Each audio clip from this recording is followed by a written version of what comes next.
नमस्कार, मनी मंत्रा के एक और खास अंक में आप सभी दर्शकों का बहुत बहुत स्वागत है। मैं हूं असीम मिश्रा। आज हम बात करेंगे सॉवरेन गोल्ड बॉन्ड की। दरअसल हमारे देश में निवेश करने के लिए सबसे सस्ता तरीका सोना को ही माना जाता है। आज भी लोग इसमें ही निवेश करना पसंद करते हैं। ऐसे में सरकार अपनी सॉवरेन गोल्ड बॉन्ड स्कीम के तहत सोना सस्ता बेचती है और ये स्कीम 6 मार्च को शुरू हुई थी। कल यानी 10 मार्च को इस स्कीम का आखिरी दिन था। ऐसे में इस वित्तीय वर्ष में सस्ते में सोना खरीदने का जनता के पास ये आखिरी मौका था। सॉवरेन गोल्ड बॉन्ड स्कीम सोने में निवेश की एक सरकारी स्कीम है। इसमें फिजिकल रूप से सोने की खरीदने के बजाय डिजिटल गोल्ड खरीदने की सुविधा होती है। सरकार ने इस योजना की शुरुआत साल 2015 में की थी। ये निवेश का एक सुरक्षित और अच्छा साधन भी माना जाता है। तो आज के इस अंक में हम इस स्कीम के तमाम पहलुओं पर विस्तार से करेंगे चर्चा, और इस चर्चा में हमारे साथ दो बहुत ही खास मेहमान इस वक्त जुड़ गए हैं। हमारे साथ हैं एस.के. जिंदल सर, जो कि चेयरमैन हैं investment and capital market ASSOCHAM के। सर, आपका बहुत बहुत स्वागत है। और साथ ही साथ हमारे साथ दूसरे खास मेहमान आप देख सकते हैं टीवी स्क्रीन पर, राहुल गुप्ता जी हैं, जो कि बुलियन मार्केट के एक्सपर्ट हैं। राहुल जी, आपका भी बहुत बहुत स्वागत है हमारे इस खास कार्यक्रम में। शुरुआत जिंदल सर मैं आपसे करना चाहूंगा। और जैसा कि हमने कहा कि बहुत से लोग आज भी एक पारंपरिक तौर पर जो एक लोगों की सोच है कि वो सोने में निवेश करना काफी ज्यादा पसंद करते हैं, लेकिन आखिर सरकार की ये सोच क्यों आई कि एक स्कीम लाया जाए, बॉन्ड स्कीम लाया जाए, और लोग फिजिकल की जाए ऑनलाइन उसको खरीद सके? इसका क्या कुछ बेनिफिट होगा? जिंदल सर। नमस्कार। देखिए, एक बाजार के अंदर ये सरकार का दायित्व बनता है कि हम सब तरह के प्रोडक्ट दें। किसी को किसी तरह का प्रोडक्ट सूट करता है, किसी को किसी तरह का। अभी भी कुछ लोग हैं जिनको फिजिकल मेटल रखना अपने हाथ में अच्छा लगता है, और अभी भी कुछ लोग ऐसे हैं जो कहते हैं मुझे फिजिकल मेटल को टच नहीं करना, मुझे उसकी सिक्योरिटी वगैरह के बारे में मुझे रिस्क नहीं लेना, मैं डीमैट फॉर्म में या जो मेरे बॉन्ड्स होते हैं मैं उनमें ज्यादा विश्वास करता हूं। तो वो बहुत सुविधा होती है उनको उन बॉन्ड्स में इन्वेस्ट करने के लिए। दोनों में इन्वेस्टमेंट गोल्ड में ही है, लेकिन तरीका अलग अलग है और सुविधाएं अलग अलग हैं जी। इसीलिए ये लाया गया था कि हम सारे जो भी सिस्टम हो सकते हैं वो अपनी जनता को उपलब्ध कराए जाएं। जिसको जो पसंद है वो ले ले उसको जी। और उसके बाद देखा गया कि ये बहुत पॉपुलर हुआ और बहुत लोगों ने इसमें इंटरेस्ट दिखाया। इसकी सुविधाएं इस तरह की हैं, अगर आपने फिजिकल गोल्ड ला करके घर में या कहीं रखा है तो उसका चोरी होने का डर रहता है। बॉन्ड का चोरी होने का कोई डर नहीं रहता, बल्कि उसमें तो अपनी जान का भी रिस्क रहता है कि अगर आपने घर में गोल्ड रखा है तो आपकी जान भी मुश्किल में आ सकती है।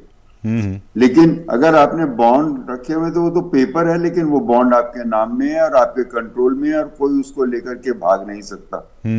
तो इसलिए रखा गया। और अब देख रहे हैं कि जो सरकार ने इसको इतना अट्रैक्टिव बनाया था, आज अगर आप देखें इतने सालों के बाद जी, 7-8 साल हो गए ये स्कीम को आए हुए, बहुत ही अच्छा इसका रिजल्ट रहा है।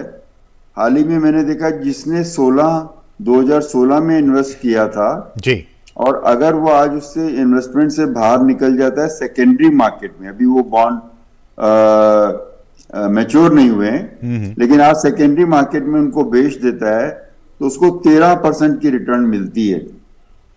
13% की रिटर्न गोल्ड आपके हाथ में है और उसकी पूरी सुविधाएं, और कोई रिस्क नहीं है कि आपने किसी को लेंड कर दिया वो वापस ही नहीं दे रहा वगैरह। तो इससे बढ़िया रिटर्न की उम्मीद करना आज के इस टाइम में, जबकि इन्फ्लेशन इतने नीचे नॉर्मली नीचे रहता है, तो उस वजह से उस हिसाब से देखा जाए तो गोल्ड बहुत ही अच्छा इन्वेस्टमेंट है और इतना अच्छा आपको महसूस कराता है कि मेरे पास जरूरत पड़ने पर किसी भी मुश्किल से लड़ने के लिए जी मेरे पास गोल्ड अवेलेबल है, जब मैं चाहूं उनको एनकैश कर लूं। ठीक है राहुल सर, मेरा सवाल आपसे ये कि मैंने जैसा कहा कि एक परंपरागत तौर पर लोगों की सोच रही है भारतीय समाज में कि सोना खरीदें, उसमें निवेश करें। वो तो फिजिकल फॉर्मेट में था, लेकिन अब सरकार की ये कोशिश कि आप डिजिटल फॉर्मेट में लें। इसके बावजूद भी राहुल सर बहुत सारे ऑप्शंस हैं जहां की लोग निवेश कर रहे हैं, निवेश कर सकते हैं। तो मेरा सवाल ये कि लोग ये जो सॉवरेन गोल्ड बॉन्ड योजना है, जो स्कीम है, उसमें वो क्यों निवेश करें, उस स्कीम को क्यों खरीदें और कितना उनके लिए आज की तारीख में ये बेनिफिशियल और लाभदायक होगा? देखिए, सोवरिन गोल्ड बॉन्ड की ये 22-23 साल में चौथी श्रृंखला है, चौथा फेज है, जो कि सरकार ने 5611 रुपए प्रति ग्राम के ऊपर निकाला था। और साथ में जो लोग डिजिटली पैसा देंगे इसके अंदर और डिजिटली मांगेंगे इस बॉन्ड को, उनको 50 रुपए का डिस्काउंट था। मतलब 5561 रुपए प्रति ग्राम के ऊपर सरकार ने इसमें सोने का बॉन्ड दिया है, जो कि आज की तारीख के अंदर जो भारतीय बाजार है वही इससे 1% ऊपर है। मतलब अंदाजन 56 बिना जीएसटी के 56,200 रुपए प्रति 10 ग्राम का दाम है। तो 1% मुनाफा तो वहीं दिख रहा है। और एक खास बात जो सोवरिन गोल्ड बॉन्ड में है, जो गोल्ड के किसी और तरह की इन्वेस्टमेंट में नहीं है, वो है सरकार ब्याज दे रही है। भारत सरकार आपको 2.5% पर एनम के हिसाब से ब्याज दे रही है, जिसपे इनकम टैक्स भी नहीं लग रहा। तो यदि आप अपने एफडी वाले ब्याज देखें और इनकम टैक्स की छूट का हिसाब लगाएं तो 3.5 से 4.25% ब्याज आपके घर में आ रहा है। तो मुझे लगता है सोने की बढ़त आ रही है। और जैसा जिंदल साहब ने बताया, सोने को रखने का कोई रिस्क नहीं है, ब्याज साथ में आ रहा है, इनकम टैक्स एग्जेम्प्ट है। और सरकार क्या करती है, सरकार आपको कुछ दिन का समय देती है। जैसे 6 मार्च को सरकार ने निकाला कि यदि आप ऑनलाइन तरीके से खरीदें तो हम आपको 5561 रुपए में सोना दे रहे हैं। अब इसी 4-5 दिन के अंदर सोने के दाम में उछाल आ गया कल शाम के अंदर, और ये दाम ही 56,200 के आसपास, मतलब 5620 रुपए है। तो 1% का मुनाफा तो लोगों को वैसे ही हो गया 4-5 दिन के अंदर, जिन्होंने इसको सब्सक्राइब किया और जिनको इसमें 14 तारीख को इसकी इशुएंस मिलेगी मंगलवार को। लेकिन वैसे ही मुनाफा है राहुल और जी, हाँ जी, मेरा सवाल ये कि इस तरह के बॉन्ड योजनाएं जब आती है मार्केट में, जब इसको लोग खरीदते हैं, उस दौरान फिजिकल मार्केट में किस तरह के भाव होते हैं? क्या उस पर भी कोई इंपैक्ट पड़ता है इसका? देखिए, सरकार अंदाजन फिजिकल मार्केट के हिसाब से ही दाम देती है, परंतु सरकार आपको 5 दिन की ऑप्शन देती है। जैसे इस बार सरकार ने चौथी श्रृंखला में 6 मार्च से 10 मार्च तक का आपको समय दिया। इस दौरान में आप कभी भी मुझसे बॉन्ड वही दाम 5611, मतलब 50 रुपए काट के 5561 में ले सकते हैं। तो ये एक बड़ी अलग चीज है कि सरकार ने बाजार का फिजिकल दाम पकड़ा 6 तारीख का या 5 तारीख का, और उसी के ऊपर सरकार आपको 5 दिन तक ऑफर करती रहती है, जबकि फिजिकल बाजार मूव करता रहता है। तो आज की तारीख में ये पोजीशन है कि 11 मार्च को फिजिकल बाजार ऊपर मूव कर गया है, और सरकार ने कल शाम तक जिसने सब्सक्राइब किया, सरकार उसको 5561 में ही दे देगी। तो इसके अंदर वैसे ही रखे में ही खरीदते में भी कई बार मुनाफे मिल जाते हैं। ब्याज और इनकम टैक्स एग्जेम्पशन और फिजिकल तरीके से कन्वर्जन तो एक अलग तरह का मुनाफा है। तो बहुत अच्छी स्कीम है, और सरकार ने, मुझे लगता है, इसमें रियलाइज किया कि देश में अंदाजन एक आंकड़ा आया था कि $1 ट्रिलियन, मतलब 60 लाख करोड़ रुपए का सोना है फिजिकल फॉर्मेट में।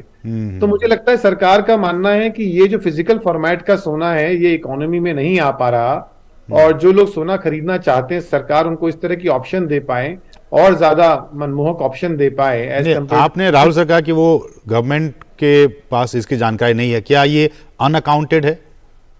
क्या नहीं, ये साल दर साल, पीढ़ी दर पीढ़ी जो लोगों के पास में ज्वेलरी और सोने का जो फिजिकल जो लोगों ने इकट्ठे करते रहे दाम बढ़ने के हिसाब से और सेविंग के हिसाब से और किसी बुरे समय की सेविंग के हिसाब से, ये उसका अंदेशा है। ये ऐसा नहीं है कि पिछले 10-20 सालों में आजादी के बाद ही लोगों ने सोना खरीदा है। ये तो जनरेशंस के अंदर सोना चलता आ रहा है। जो भी फैमिली में होता है, आपने देखा ही होगा इस बात के लिए, इस फैमिली के अंदर जब भी किसी की शादी होती है तो बड़े क्रेज तो होता ही है सर सोने को आगे देते हैं। बिल्कुल सर, हमारे साथ एक कॉलर जुड़ गए हैं, हमारे साथ नरवटे जी हैं जो कि महाराष्ट्र से इस वक्त फोन लाइन पे मौजूद। नरवटे जी, आपका स्वागत है इस कार्यक्रम में, आप अपना सवाल पूछ सकते हैं।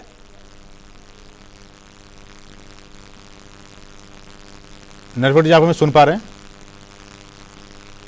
लगता है हमारा संपर्क उनसे नहीं हो पा रहा, लेकिन हम और भी बहुत सारे इस पे इश्यूज हैं राहुल सर और जिंदल सर, लेकिन उससे पहले हम रुकेंगे छोटे से ब्रेक के लिए, और ब्रेक के बाद जब वापस आएंगे तो इस विषय पे और भी बातचीत करेंगे। फिलहाल रुकेंगे छोटे से ब्रेक के लिए। शुरू करो, डालो बुनियाद, घर महल नजर आएगा, वंडर लाइए, वंडर अपनाइए, फर्क नजर आएगा, वंडर सीमेंट, फर्क नजर आएगा। आज तो पार्टी चाहिए। चैंपियन के साथ सेल्फी लेंगे। आइडिया, यही करते हैं पार्टी। Pizza party. ये चल अपना कार्ड और पिन दे। मेरे कार्ड की डिटेल्स मैं खुद ही डालूंगी। आरबीआई कहता है अपना पिन, ओटीपी, सीवीवी या इंटरनेट बैंकिंग पासवर्ड किसी के साथ शेयर ना करें। ऑनलाइन बैंकिंग सिर्फ अपने कंप्यूटर, मोबाइल और सिक्योर नेटवर्क से करें। बाय गर्ल्स, कहाँ जा रही है? सुना नहीं, नो शेयरिंग। आरबीआई कहता है जानकार बनिए, सतर्क रहिए।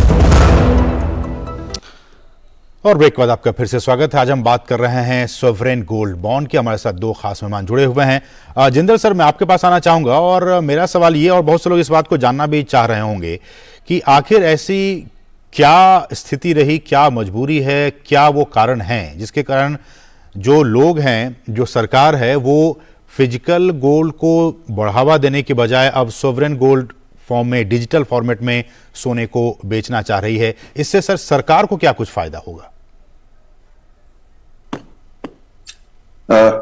मैं आपका क्वेश्चन सुन नहीं पाया। राहुल जी, ये सवाल आप ले लेंगे मेरे लिए?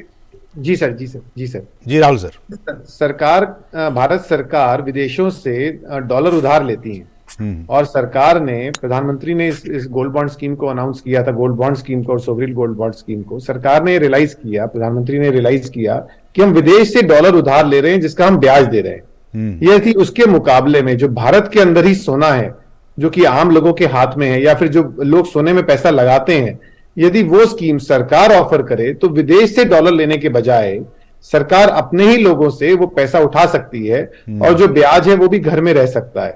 तो ओवरऑल जो थॉट प्रोसेस है सरकार का, जो कि विदेश में ब्याज जा रहा है डॉलर के प्रति, डॉलर के अगेंस्ट, वो भारत में ही ब्याज रहे और फॉरेन से बोरिंग्स ना करनी पड़े, और जो कंट्री के अंदर जो गोल्ड की जो होल्डिंग्स हैं वो डीमैट फॉर्म में जाएं जिससे वो इकोनॉमी में यूज हो सके। लेकिन राहुल सर, हम जानते हैं कि सोने को फॉरेक्स रिजर्व में भी कैलकुलेट किया जाता है, उसको गिना जाता है।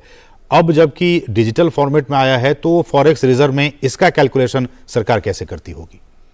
देखिए, जो सेंट्रल बैंक अपने पास सोना रखता है अपनी तिजोरी में, वो फॉरेक्स रिजर्व के फॉर्म में काउंट होता है। जो एक आम आदमी का सोना है वो आरबीआई उसको फॉरेक्स रिजर्व के फॉर्म में काउंट नहीं करती है, वो तो आपका अपना सोना होता है।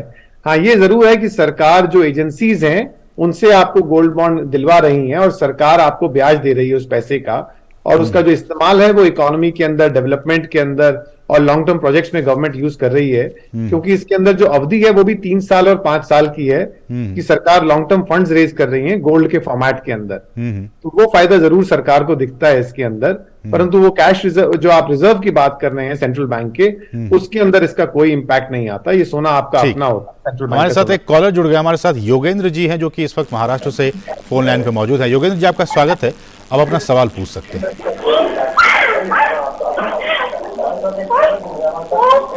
योगेंद्र जी, आप हमें सुन पा रहे हैं?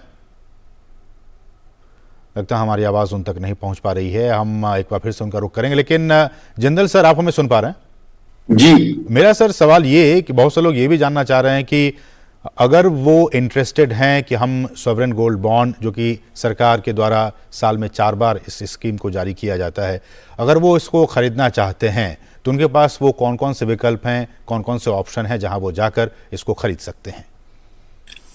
वो इसको स्टेट बैंक ऑफ इंडिया से खरीद सकते हैं, और इसी तरह से क्योंकि आरबीआई इशू करता है और स्टेट बैंक ऑफ इंडिया से मैंने खुद ही खरीदा था, तो इसलिए मैं आपको बता पा रहा हूँ। लेकिन और डिजिटल पेमेंट करने के लिए एक और भी फायदा सरकार ने दिया कि 50 रुपए प्रति ग्राम पैसे उनको कम देने होंगे अगर वो डिजिटली पेमेंट करते हैं तो विकल्प जो है एक बार उसमें देखना पड़ेगा कि किस तरह कौन सी एजेंसियां और इसको कर सकती हैं। लेकिन स्टेट बैंक ऑफ इंडिया तो हर जगह अवेलेबल है ही, और आप उसके जरिए इनको खरीद सकते हैं, और ये सबसे सस्ता और आसान तरीका है। और एक दूसरी बात इसमें मैं और बता दूं निवेशक के ध्यान के लिए कि इसमें जीएसटी का कोई चार्ज नहीं है। ओके। तो ये इस वजह से भी सस्ता पड़ता है। जब तक आप फाइनली गोल्ड नहीं लेंगे तब तक जीएसटी का कोई इसमें लेना देना नहीं है। आप लें बेचें बॉन्ड को, तो उस हिसाब से भी ये बहुत ही आसान तरीका और सस्ता तरीका है। सबसे सस्ता तरीका अगर देखा जाए गोल्ड में इन्वेस्ट करने का तो वो यही है। ओके, लेकिन राहुल सर एक बार फिर से क्लैरिफिकेशन के लिए कि जैसा कि जिंदर सर ने कहा कि ये जीएसटी के दायरे में नहीं है, क्या फिजिकल फॉर्मेट में जो गोल्ड है वो जीएसटी के दायरे में है और जो ऑनलाइन या फिर डिजिटल फॉर्मेट में है वो जीएसटी के दायरे से बाहर है, इसलिए सस्ता है? देखिए, जीएसटी जो लगता है, कोई चीज आप सप्लाई करते हैं, खरीदते हैं, फिजिकली लेते देते हैं, तो उसके ऊपर है। तो सरकार ने जो ये पेपर गोल्ड है इस पे भी जीएसटी नहीं रखा है, इसको भी प्रोडक्ट ट्रीट नहीं किया है। तो जैसा जिंदल साहब ने बताया कि आप सरकार से यदि 5561 रुपए ग्राम पे ये सोना लेते हैं तो आपको कोई जीएसटी नहीं देना। हाँ, परंतु ये एक ऑप्शन है इसमें कि आप फिजिकली सोना अपने पास भी ले सकते हैं।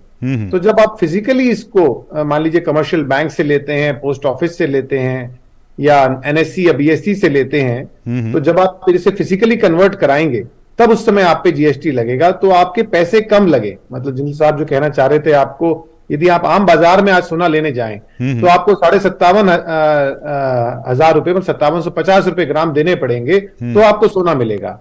उसके कंपैरिजन में आप सरकार को केवल 5561 रुपए ग्राम दीजिए और सोना सरकार ने आपके लिए रख लिया।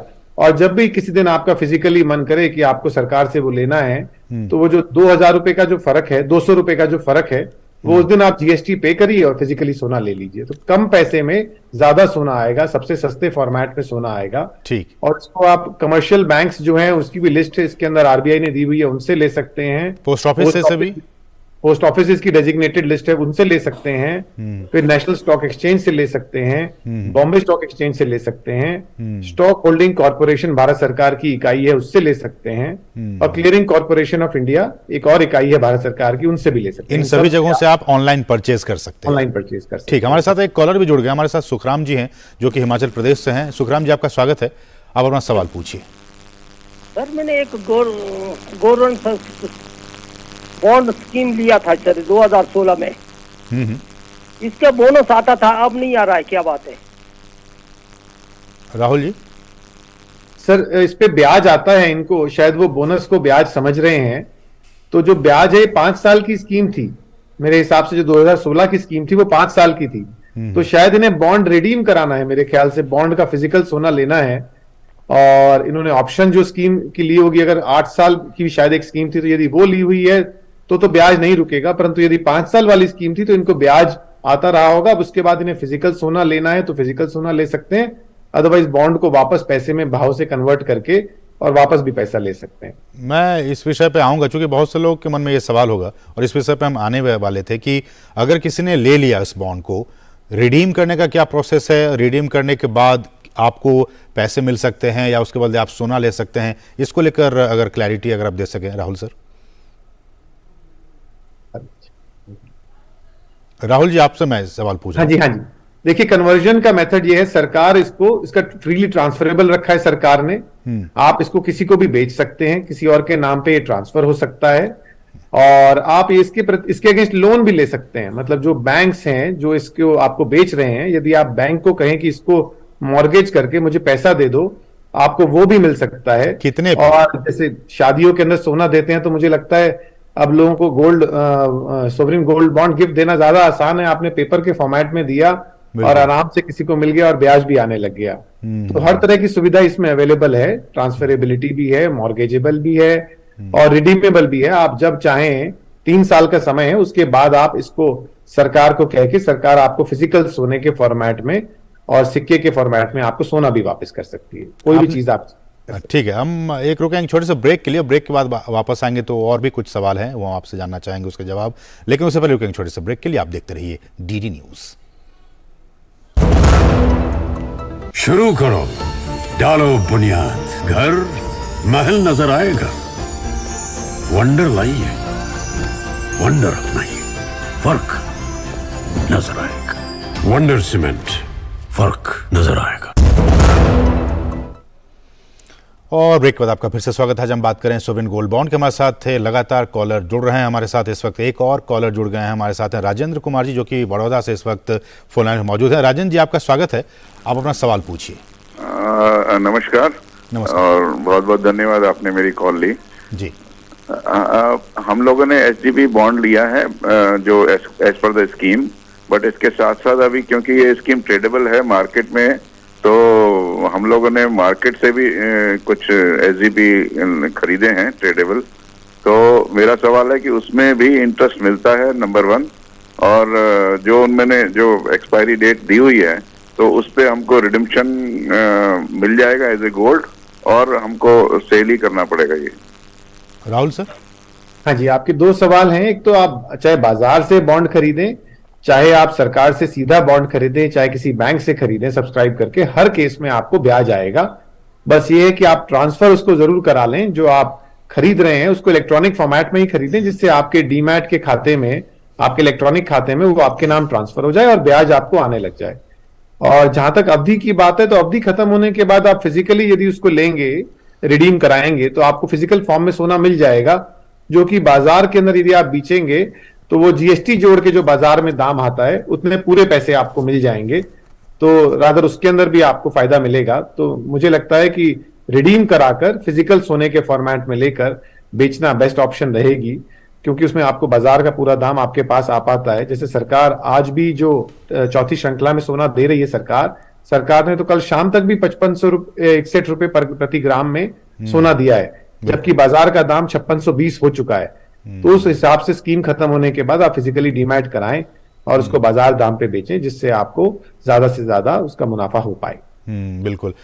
एक आखिरी सवाल जिंदर सर आपसे, कि बहुत से लोग ये भी जानना चाह रहे हैं, अगर आप इसका जवाब दे सकें, टैक्स को लेकर इस पे क्या कुछ नियम है? अगर कोई इस स्कीम को लेना चाहता है, उसमें निवेश करना चाहता है, तो किस किस तरह के टैक्स उनको देने होंगे? जो इंटरेस्ट 2.5% का आपको मिलता है वो नॉन टैक्सेबल है। उसको आपको उस इनकम पे टैक्स नहीं देना पड़ता उस 2.5% के ऊपर।